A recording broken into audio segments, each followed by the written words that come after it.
बच्चों, वैसे तो मैंने आपको बहुत सारी बातें बता दी, लेकिन मैं आज फिर से एक बार शुरुआत से हर एक चीज की नॉलेज आपको देने जा रहा हूँ। चैप्टर का नाम है डिसोल्यूशन ऑफ पार्टनरशिप फर्म। इस चैप्टर में हम क्या सीखते हैं? हमें अपना फर्म बंद करना है, हमें अपना बिजनेस वाइंड अप करना है। लेकिन क्या वाइंड अप ऐसे कर देंगे कि खाता बंद मतलब बंद? नहीं, इसका भी एक पूरा क्या होगा, प्रोसेस होगा। इस प्रोसेस में हम तीन चीज बनाते हैं। पहला, एक बनता है रियलाइजेशन अकाउंट, दूसरा पार्टनर्स कैपिटल अकाउंट, और तीसरा कैश या बैंक अकाउंट। लेकिन क्या एग्जाम में अकाउंट वाले ही क्वेश्चन आते हैं? मैं कहूंगा 100% ऐसा नहीं होता, जनरल एंट्री भी आती है। तो अभी शुरुआत में मैं आपको जनरल एंट्री सिखाऊंगा, और कुछ क्वेश्चन के बाद जब क्वेश्चन स्टार्ट हो जाएंगे अकाउंट वाले, तब अकाउंट सीखिएगा आप। ठीक है? क्वेश्चन ये बनता है कि आखिर डिसोल्यूशन क्यों हो रहा है, बिजनेस बंद क्यों हो रहा है? तो बिजनेस बंद होने के तीन कारण हो सकते हैं। या तो लॉस हो रहा हो बार बार बिजनेस में, या तो पहले से एग्रीमेंट हो कि इस साल बंद हो जाएगा बिजनेस, या तीसरा कारण हो सकता है किसी पार्टनर की डेथ हो जाए। क्योंकि डेथ होने के बाद अक्सर क्या होता है कि अक्सर क्या होता है सामने अक्सर क्या होता है कि जो मेन पार्टनर का डेथ हो जाए तो शायद बचे हुए पार्टनर से बिजनेस नहीं चल पा रहा होता है। तो ऐसे में बिजनेस को बचे हुए पार्टनर क्या करते हैं, वाइंड अप कर देते हैं। क्या मेरी बात समझ में आ रही है?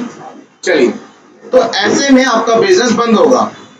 अब मैं आपको सिखाने जा रहा हूं क्या, जनरल एंट्री। आप जरा ध्यान से सुनिएगा, मैं आपको ऐसे 5 जनरल एंट्री सिखाऊंगा, और इसी 5 जनरल एंट्री से ही आपका पूरे चैप्टर का क्वेश्चन बन हो जाएगा, पूरे चैप्टर का क्वेश्चन हो जाएगा। और इसी तरह ही आप उसका नोट भी कर लीजिएगा। एक्चुअली में हम इस बिजनेस में आप अपने वाइंड अप कैसे करोगे? जितनी भी आपके एसेट्स होंगे बच्चों, जितने भी आपके एसेट्स होंगे, इन सब का रियलाइजेशन होगा, मतलब ये रिलीज होंगे, और इन सबसे क्या आएंगे, पैसे। मतलब जैसे बिल्डिंग है, बिल्डिंग बेच दिया आपने, क्या आएगा, पैसा आएगा। मशीन बेच दी, पैसा आएगा। फर्नीचर बेच दिया, पैसा आएगा। डेटर्स भी वो होते हैं जिनसे पैसा आता है। तो जितने भी एसेट्स हैं, इन सबसे आपके पास क्या आने वाले हैं, पैसे आने वाले हैं। समझ में आ गया? समझ में आ गया? अच्छा, प्रीपेड एक्सपेंडिचर से पैसा आएगा? नहीं। क्या होता है प्रीपेड एक्सपेंडिचर? ऐसा खर्चा जो हम पहले ही पे करते हैं, ये भी आपको काम दिख जाता है एसेट्स में, पर ये रियलाइज नहीं होगा। रियलाइज होने वाली चीज बता रहा हूं मैं, रियलाइज मतलब बिकने वाली चीज जिससे पैसा आ सकता है। समझ में आया? तो ऐसे में आपका बिजनेस बंद करने का जो प्रोसेस है, सबसे पहले क्या करते हैं, सारे एसेट्स को बेच देते हैं। फिर जो लायबिलिटी साइड में लायबिलिटी होती है, कौन कौन सी? मालिक का पैसा, मालिक को देना है, bank loan, creditors, bank overdraft, bills payable, ये सब क्या है, लायबिलिटी है। इन सब की क्या करोगे आप, पेमेंट करोगे। और पेमेंट करने के बाद, एसेट्स के पैसे आने के बाद आपका बिजनेस क्या होता है, प्रॉपर वाइंड अप होता है। तो मैं वही कह रहा हूं, अगर मान लो आप तीनों ये क्वेश्चन, मतलब अकाउंट वाला क्वेश्चन नहीं आ रहा और आपसे जनरल एंट्री पूछ जा रही है, तो आप क्या जनरल एंट्री करोगे? तो आपके सामने मैं 5 जनरल एंट्री दोबारा से प्रेजेंट कर रहा हूं। सबसे पहले बात किसकी होने वाली है, एसेट्स की। अगर मैं कोई एसेट्स, अपने बिजनेस का एसेट्स बेच दे रहा हूं, तो बच्चे वहां ना सेल नहीं लिखा होगा, एक वर्ड लिखा होगा रियलाइज्ड। क्या लिखा होगा? रियलाइज मतलब होता है आपका बिजनेस का एसेट्स रियलाइज हो रहा है। ठीक है? एक वहां, एक वहां, एक वहां। जल्दी, बिना रिकॉर्डिंग चल रही है तो बिना डिस्टर्बेंस के जल्दी बैठ जाओ। मैं बोल दिया, बैठो जल्दी फटाफट। नहीं, नहीं, जल्दी से पहुंचो।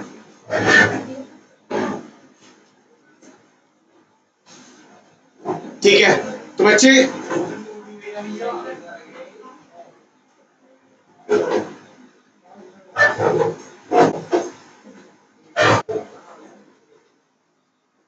ठीक है, तो क्वेश्चन में लिखा होगा बिल्डिंग रियलाइज, शांत, मैं पहले पढ़ लूँ उसका दिखता है।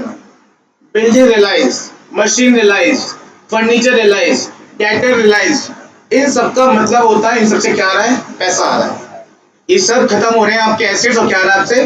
तो कहीं भी ये वर्ड लिखा हो किसी एसेट्स के आगे, क्या, रियलाइज, तो इसकी एंट्री होगी बच्चे कैश या बैंक अकाउंट डेबिट, कैश या अब बोलोगे कैश आएगा या बैंक, को एक चीज बताओ, आपके बैलेंस शीट में अगर कैश दे रखा होगा तो कैश की एंट्री होगी, या बैंक दे तो बैंक की एंट्री होगी। वैसे एंट्री के टाइम पे जब बैलेंस शीट गिवन नहीं होगी तो आपकी मर्जी, आप कुछ भी लिखो, पर एक लिखना, ये मतलब कैश एंड बैंक, कोई एक, कैश या फिर, तो पैसे का डेबिट होता है, आपको पता ही है, अगर बिल्डिंग बिक रही है तो पैसा आएगा, पैसे का ना डेबिट, तो cash and bank account debit to क्या आएगा, रियलाइजेशन अकाउंट, क्या आएगा, कैश या bank account debit to realisation account, जितने भी अमाउंट का आपका डील हुआ है।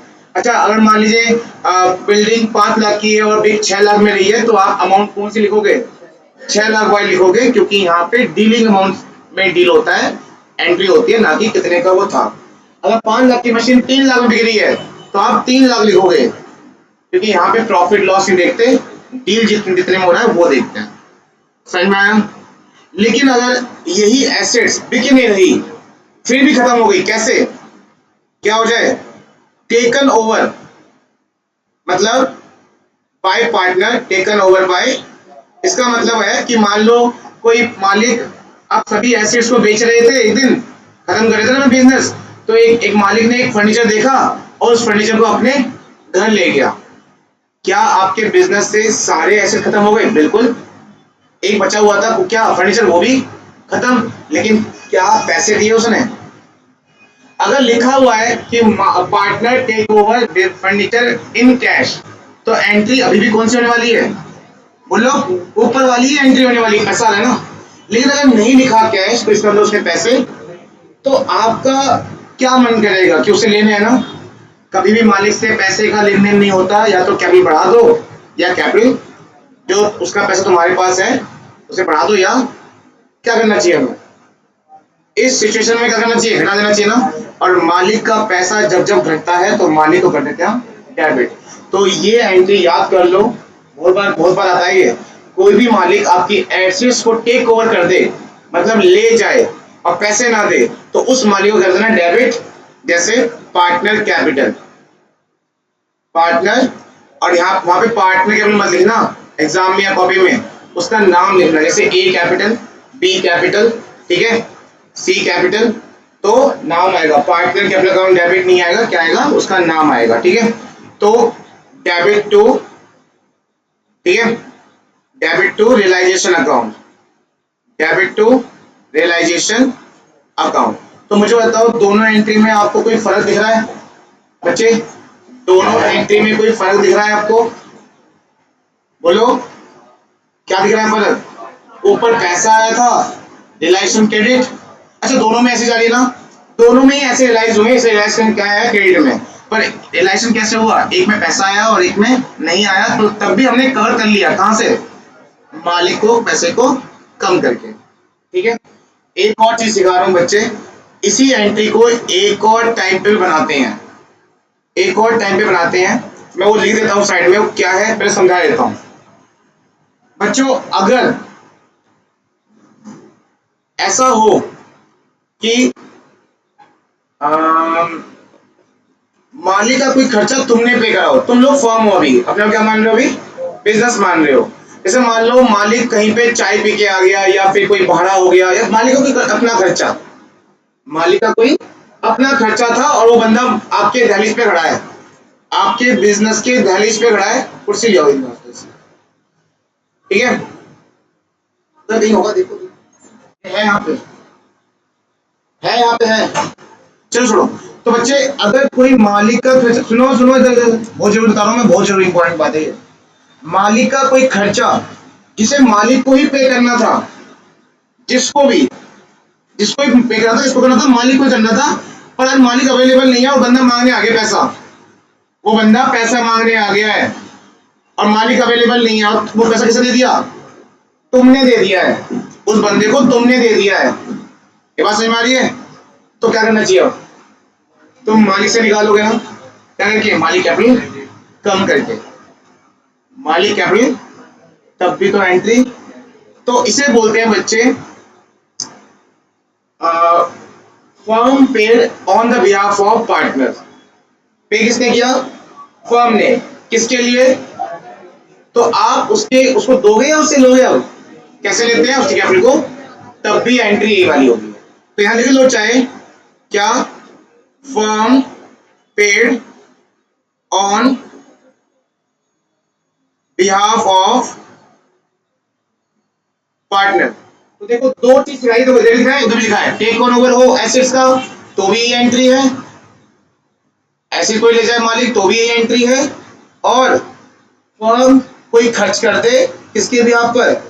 पार्टनर के बिहाफ पर, तो एंट्री यही है। क्या एग्जांपल समझ में आया कि मालिक का कोई अपना खर्चा था, उसने तो पे करा नहीं, किसने करा? फर्म ने पे कर दिया।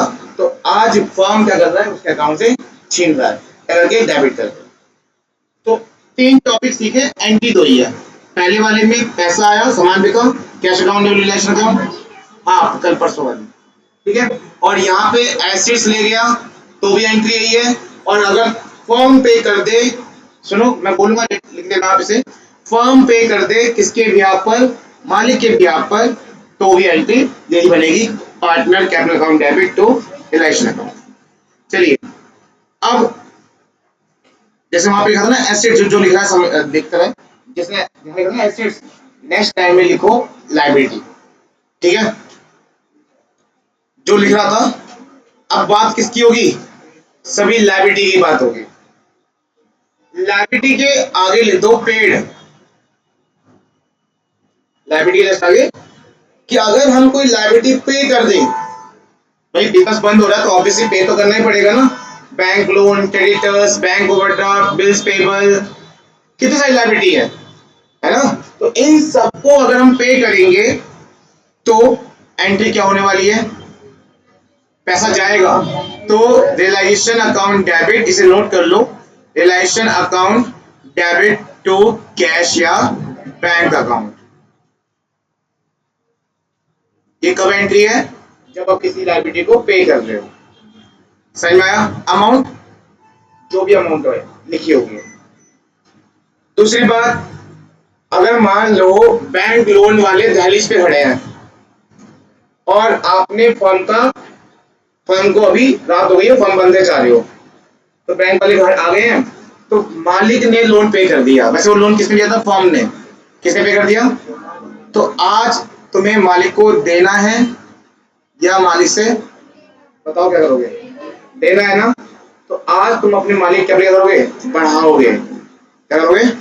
और बढ़ाने का मतलब मालिक कैपिटल क्रेडिट, तो इसकी एंट्री होगी।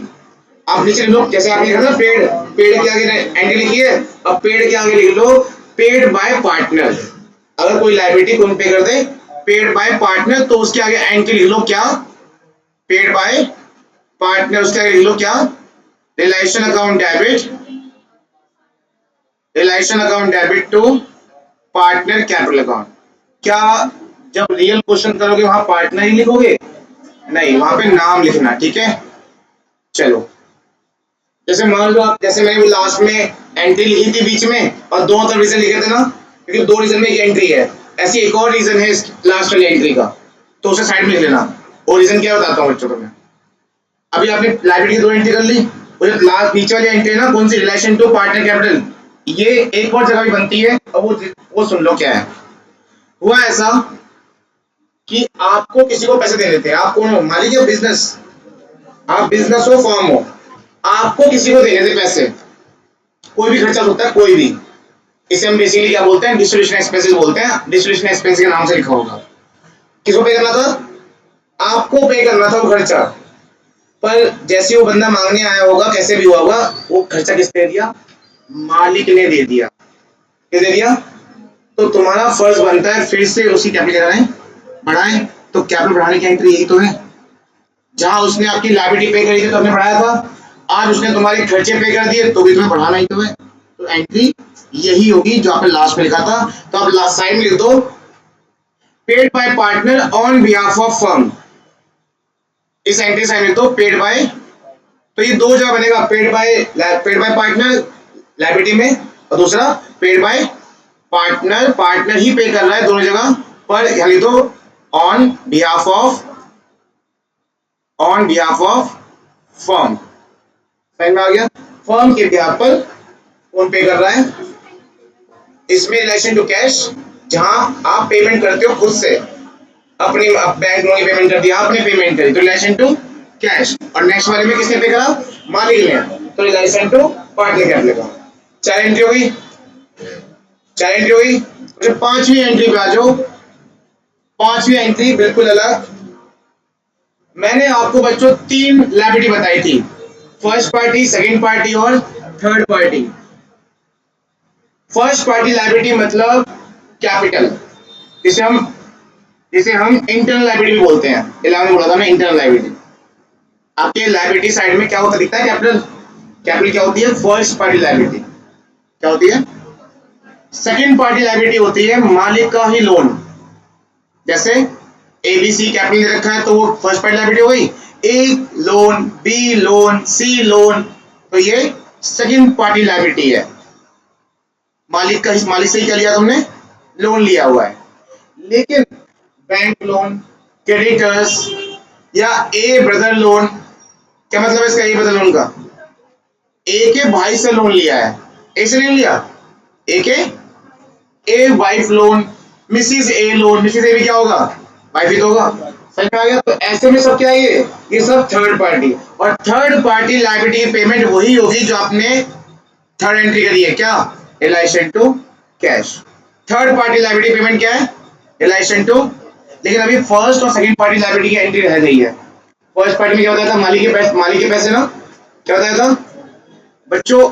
यहां पे जब लास्ट में बैलेंस शीट आता है ना, तो आपको बैलेंस शीट रखना नहीं है अपने पास। क्या करना है? बिजनेस बंद कर रहे हो ना, तो सभी मालिक को क्या करोगे?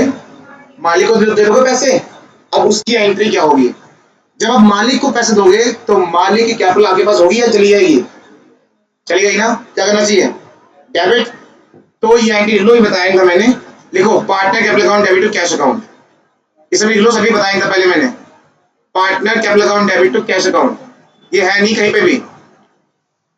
Partner capital account debit to, इसमें नरेशन लिखो तभी वही समझ में आएगा, बीइंग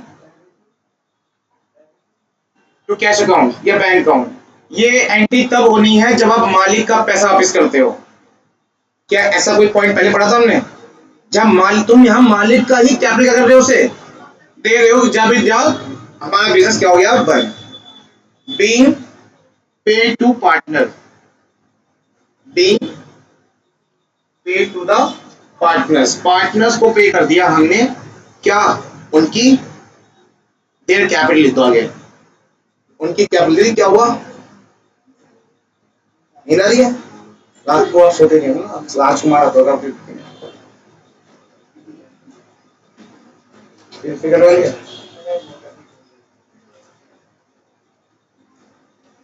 हाँ भाई, ये एंट्री पहले लिखनी थी आपने। अच्छा एक बात बताओ, सुनो, लॉजिक लगाओ लॉजिक।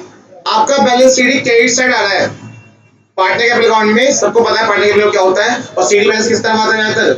क्रेडिट साइड आता है। हाँ सॉरी, डेबिट साइड आता है। किस तरह आता है? डेबिट साइड आता है। और आप उसे क्या कहते हो कि मेहमान, तुम्हारा पैसा मेहमान पास है, ये ले जाओ, है ना? लेकिन अगर यही बैलेंस शीट किस तरह आ जाए? क्रेडिट साइड आ जाए, तो आप दोगे नहीं। आप पैसा मालिक से, मतलब बिजनेस बंद करते वक्त आप मालिक को देने वाले नहीं हो, मालिक से उल्टा लोगे।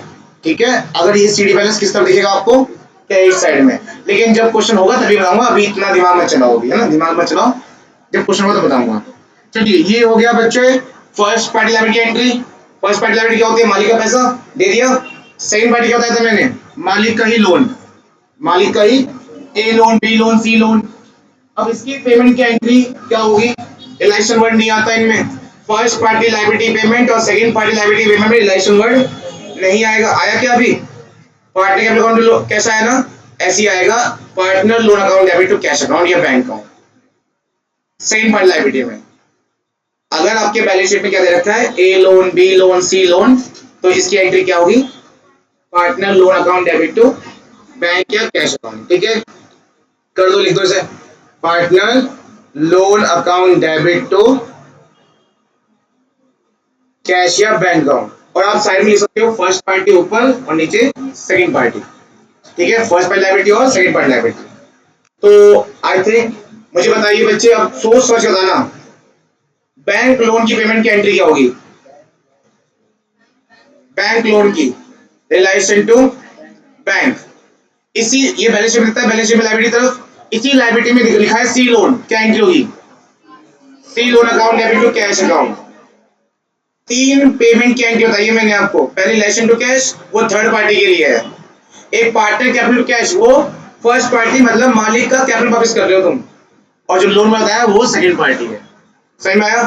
अगर यही लोन ए loan B loan C loan अगर किस में दे रखा है? एसेट्स में, तो जो लास्ट एंट्री बताइए ना, इसका हो जाएगा उल्टा। क्यों? उसमें आप पैसा लोगे उससे, इसमें पैसा दे रहे हो ना, उसमें लोगे, उसमें लोन दिया हुआ है तो आप ले लोगे उससे। तो बच्चों यही एंट्री है, इसी एंट्री में आपको सारे क्वेश्चन कवर हो जाएंगे। चलिए शुरुआत करते हैं। ठीक है, मैं फर्स्ट पार्ट बना दिया मैंने इसका, अब इसको सेकंड पार्ट करेंगे।